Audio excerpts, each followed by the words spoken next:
पाकिस्तान के एक प्रमुख संगठन जिसका नाम है जमीयत उलेमा-ए-इस्लाम, उसके द्वारा आसिफ मुनीर के खिलाफ फतवा जारी किया गया है। और जो जमीयत उलेमा-ए-इस्लाम है ये पाकिस्तान का एक प्रमुख इस्लामिक और धार्मिक संगठन है जिसकी काफ़ी वजन है, काफ़ी बात मानी जाती है पाकिस्तान में। कि कोई भी व्यक्ति इस्लाम में कानून से ऊपर नहीं है, प्रत्येक व्यक्ति की जवाबदारी होती है। तो इस कारण से मुनीर के खिलाफ, चूँकि उन्हें हर तरह की जवाबदारी से और कानून से ऊपर बना दिया गया है, तो उनके खिलाफ ये फतवा जारी किया गया है। नमस्कार दोस्तों, आज बात करेंगे एक इम्पॉर्टेंट डेवलपमेंट पर, और वो डेवलपमेंट ये है कि गैर इस्लामिक कार्यों के चलते पाकिस्तान के CDF और फील्ड मार्शल आसिफ मुनीर के खिलाफ जारी किया गया फतवा। तो आइए पूरे इस घटनाक्रम की विस्तार से जानकारी प्राप्त करते हैं। तो सबसे पहले तो ये समझते हैं कि फतवा होता क्या है। तो देखिए, फतवा बेसिकली किसी भी इस्लामिक विद्वान, जिसे मुफ्ती कहा जाता है, उसके द्वारा कुरान, हदीस और शरीयत के हिसाब से की गई धार्मिक व्याख्या है जो ये बताती है कि कौन से किसी व्यक्ति का कौन सा कृत्य धर्म के खिलाफ है। तो अब कल पाकिस्तान के एक प्रमुख संगठन जिसका नाम है जमीयत उलेमा-ए-इस्लाम, उसके द्वारा आसिफ मुनीर के खिलाफ फतवा जारी किया गया है। और ये फतवा इसलिए जारी किया गया है कि 27वें संविधान संशोधन से जो field marshal CDF Asif Munir हैं, उन्हें जीवन भर के लिए लीगल इम्यूनिटी यानी कानूनी तौर पर पूरी सुरक्षा दी गई है। उनके खिलाफ कोई भी किसी तरह का कोई केस नहीं चलाया जा सकता। तो इस बात को लेकर जमीयत उलेमा-ए-इस्लाम इन्होंने फतवा जारी किया।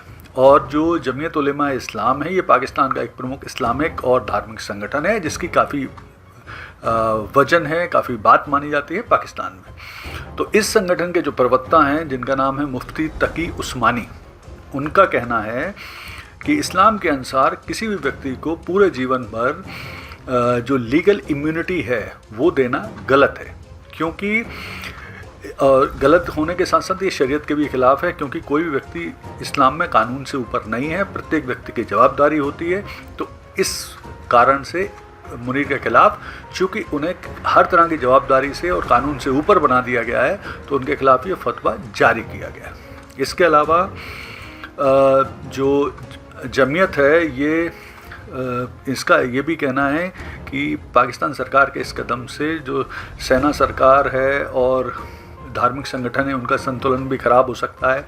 इसके अलावा जो शहबाज सरकार और मुनीर की अफ़गान नीति है उसको लेकर भी जमीयत नाराज़ रहती है।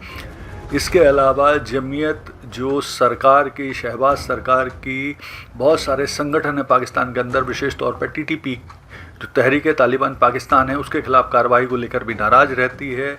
जमीयत का सरकार और मुनीर पर यह भी आरोप है कि वो वेस्ट के हाथों की कठपुतली बने हैं और पाकिस्तान की जो विदेश नीति है उनके हिसाब से चला रहे हैं। इसके अलावा वो इस बात को लेकर भी मुखर विरोधी है सरकार और सेना के कि सरकार गाजा में पाकिस्तानी सैनिकों को भेजने जा रही है। तो अब हम देखते हैं कि आखिर जो सरकार का या जो जमीयत का ये कदम है इससे शहबाज सरकार पर क्या असर पड़ेगा। तो देखिए, शहबाज सरकार पर निश्चित तौर पर जमीयत के इस फतवा जारी करने से शहबाज सरकार पर दबाव पड़ेगा और इससे जो सरकार और मौलवी हैं उनके रिश्तों पर भी असर पड़ सकता है। जमीयत जैसे संगठन सरकार से दूरी बना सकते हैं। अब हम देखते हैं कि आखिर मुनीर के ऊपर क्या असर पड़ सकता है इसका। तो देखिए, सीधी बात यह है कि कानूनी तौर पर चूँकि 27वां संविधान संशोधन किया गया है, उसे संविधान में रखा गया है और उसके चलते ही आसिफ मुनीर को पूरी लीगल इम्यूनिटी जीवन भर के लिए दी गई है। उन्हें CDF यानी तीनों सेना चीफ ऑफ डिफेंस फोर्सेस बनाया गया है, यानी तीनों सेनाओं नेवी, एयरफोर्स और आर्मी का हेड बनाया गया है। तो लीगल तौर पर तो उनके ऊपर कोई असर नहीं पड़ेगा इस फतवा का, लेकिन मॉरल रूप से, नैतिक रूप से उन पर ज़रूर असर पड़ेगा। विशेष तौर पर जो एक ये छवि गढ़ी गई है पाकिस्तानी सेना की इस्लाम के रक्षक सेना के रूप में, उस नैरेटिव पर असर पड़ेगा।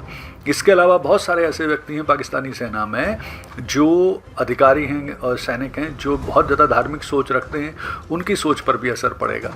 इसके अलावा इन दिनों जिस तरह से पाकिस्तानी सेना सऊदी अरब और उसके बाद और अन्य इस्लामिक देशों के साथ डिफेंस पैक्ट करने वाली है, तो उस पर भी असर पड़ेगा, क्योंकि वो देश भी पाकिस्तानी सेना के जो हेड हैं उनके ऊपर, उनके खिलाफ जारी किए गए फतवे को लेकर असहज महसूस कर सकती है। तो अगर हम इस स्थिति की विस्तार से समीक्षा करें तो स्थिति ये है कि इससे आसिफ मुनीर के ऊपर नैतिक दबाव तो पड़ेगा, लीगल दबाव कोई नहीं पड़ेगा, ये बात सही है, लेकिन उससे जो वो कार्रवाई अफ़गानिस्तान के खिलाफ कर रहे हैं, गाजा में सेना भेजने वाले हैं, जो सरकार सेना और मौलवियों के रिश्ते हैं, उनका बैलेंस ख़राब होगा। यानी कुल मिला के इस फतवे से मुनीर के खिलाफ नैतिक दबाव मुनीर के ऊपर पड़ना, सरकार को प्रेशर में आना, और इसके अलावा जो भविष्य में सेना सरकार बहुत सारी कार्रवाइयाँ करने वाली है ऐसे व्यक्तियों के खिलाफ जिनका समर्थन कर रही है जमीयत, उसे लेकर वो निश्चित तौर पर तकलीफ में, परेशानी में आने वाले हैं। यानी भविष्य में मुनीर निश्चित तौर पर और बड़ी परेशानियों में आने वाले हैं। धन्यवाद।